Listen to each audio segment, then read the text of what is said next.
I'm gonna say this shit one time, but I gotta say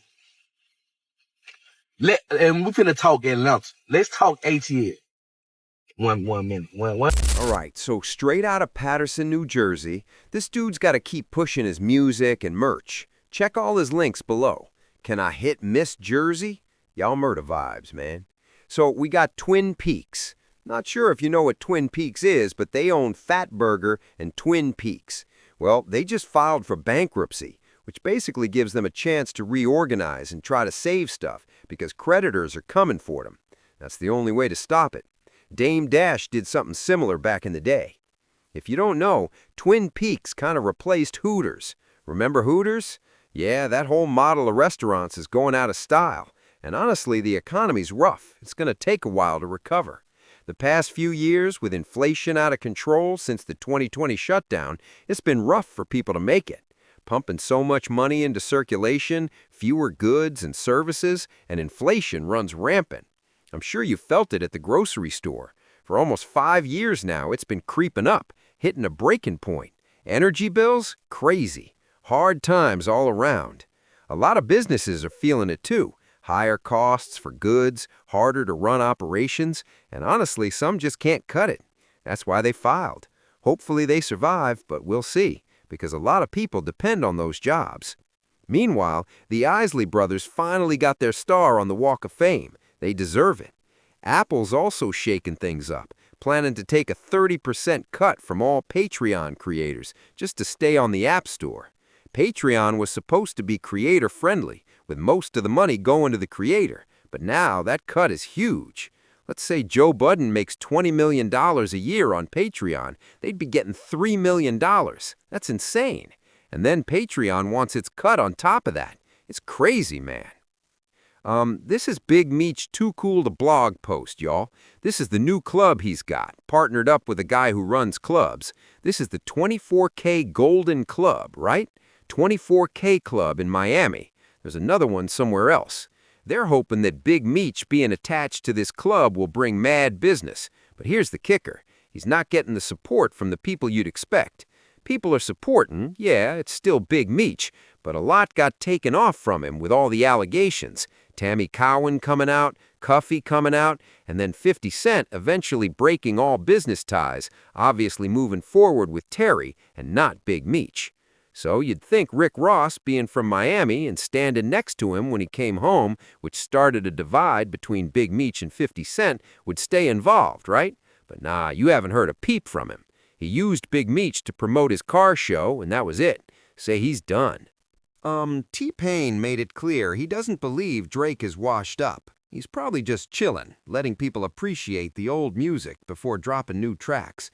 I'm gonna be honest, I don't think Drake's washed either, but since 2021, musically, you're not getting the same Drake vibe. It seems like a decline. You still get good songs, but it's not like before. And think about it, he's been in the game since 2008, signed with Wayne and is moving up. Bro, almost a 20-year run. You rise for a while, then you hit a peak, and eventually there's a decline. I think we hit that point around 2018, 2019. You reach the top of the hill, and then you see a 10-year decline, which is still legendary because you've been in the game for so long. Not everything can stay the same. You got to evolve. Maybe the new album will be fire. Maybe it won't. We'll see. Fat Joe said he can't believe Fetty Wap resorted to selling drugs even with all those hits. Nobody gets it. But when he breaks it down, it makes sense. He was just trying to take care of everybody. Joe should relate. He went broke doing the same, buying cars, supporting everyone, and eventually it catches up. Fetty Wap had too many people depending on him, too many baby mamas. How does he fix it? That's a lot. A$AP Rocky had a solid second week in sales. He clearly has a loyal fan base. Out of 130K vinyl sold, about 50K applied to the first week. The rest counted for the second week, so another 75-80K. They claimed 200K album equivalent units in the first week, but that doesn't add up. The first week was actually 123,000 equivalent albums. That means the second week would be all vinyl, which doesn't make sense. A$AP Rocky obviously has a core fan base if that many people are buying his vinyl. And of course, Rihanna supported 100%, but they don't get into hard numbers because it makes you start scratching your head. It's not a great album, but let's not act like A$AP Rocky doesn't have a fan base. He does. And is Rihanna helping out? Maybe, maybe not. She's doing her thing. It's her baby's father, not her husband, so she's staying strong, supporting the #1 album grind. Meanwhile, Kevin Gates left everyone speechless, sharing a wild story, how he predicted a triple murder as a child. He told his mom, cousin, whatever, "What if my dad ran in and killed everyone in the house?" She said, "Why would you say that?" And the next day, it allegedly happened. Gates has always done shock content, sometimes disturbing, sometimes compelling. He also shared that he was taken advantage of as a teen, and that person isn't alive anymore. DJ Khaled wished Rick Ross a happy 50th birthday, posting a throwback pic with Meek Mill. Honestly, that had to be old. Khaled hasn't been publicly close to Meek in a while. Remember when Khaled turned on Meek during the Drake beef? Things haven't been the same. When Meek came home, people were supportive, but now he mostly moves around business with Michael Rubin. Rick Ross and Meek just need to stay connected. They're better together, especially since Meek hasn't had a big record in a while. T.I. chimed in, teasing, "Feeding the algorithm, let me know. Sounds like new videos are coming soon."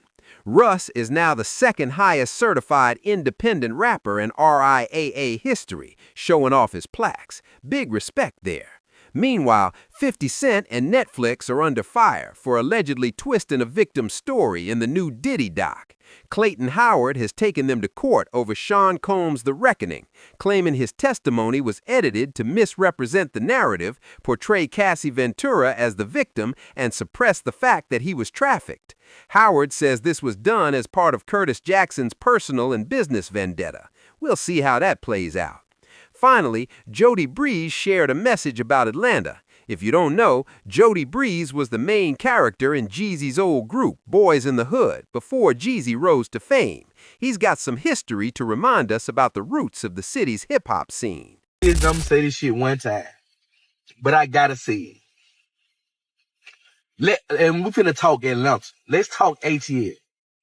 One minute, one moment. Let's just talk Atlanta. And this is what I can never understand about Atlanta niggas. I'm from Griffin, Georgia. I'm from down bottom. Like, nigga, this shit different, nigga. You feel me? Nigga, this shit different, nigga. I ain't nothing like you, lame ass. Now, this shit different. You feel me? I'm from that red clay home. This shit different. I ain't nothing like you pussy ass niggas. I don't treat these hoes like y'all treat these hoes. Nigga, I'm like that. Fuck them. But this is one thing I never understood about Atlanta. And all the shit y'all niggas talk, these niggas just be talking. This is one thing I never understood about Atlanta. Hey, listen, man. And I'm gonna say this shit one. How in the hell can you allow all these people to invade your city doing lame shit? It's just some lame shit going on. You bring all these lame ass motherfuckers from all over the country to reside in your city. And not only that, these niggas come here and do what they motherfucking wanna do. Nigga, they don't ask no permission to do shit. They ain't sending them. Niggas come here and do what they wanna do. Why in the fuck are we still talking about Atlanta tough guys and all that lame? Man, y'all niggas lame as hell. And I know that personally. Nigga, man, the music scene, can't nobody take that away from Atlanta, bro. Like, we got it like that. Like, them folk, like, you feel, how in the hell? Like, and it ain't just Atlanta, like, it's just GA, nigga. It's like the South, period. Like, nigga just got it like that, nigga. But y'all ain't got nobody to tell y'all no real shit. Y'all niggas is some peon patty cake ass niggas. Don't nobody like these Barbie doll BBL ass bitches. Nigga, we ain't going for that. That ain't real. Nigga, ain't nobody chasing y'all pretty assholes with no backbone, ain't got shit to give, nothing, ain't talking about nothing. Ain't nobody stand y'all hoe. Man, y'all motherfuckers need to rethink. what y'all got going on out here called come February, bitch, I'm on the internet and bitch, I ain't playing. I don't mind mama. I like Jody Breeze. He can definitely rap, but I'm not sure what he's getting at here. You can't control who comes into your city and who leaves. That just doesn't happen. It's a nice flex to talk about, but the reality is you can't dictate it. Maybe he's talking about all the building going on in Atlanta or people moving down from New York. That's bound to happen when a city blows up and another city starts slowing down. New York, unfortunately, being from there myself, has become a place where it's harder to get ahead, so I get why a lot of people left. It's still a great city, but things changed. Gatekeeping shifted, and Atlanta kind of invaded the New York music scene at one point, shaking things up. Now it's all mixing thanks to the internet, and there's no stopping people from doing their thing in a new city. It sounds good to talk about the light life, but it just doesn't work that way. Big salute to Jody Breeze, though. I think he has an album coming out soon. This is Jordan Tower with JT News. I'll catch you guys in the next one. Smash that like button for me. Peace.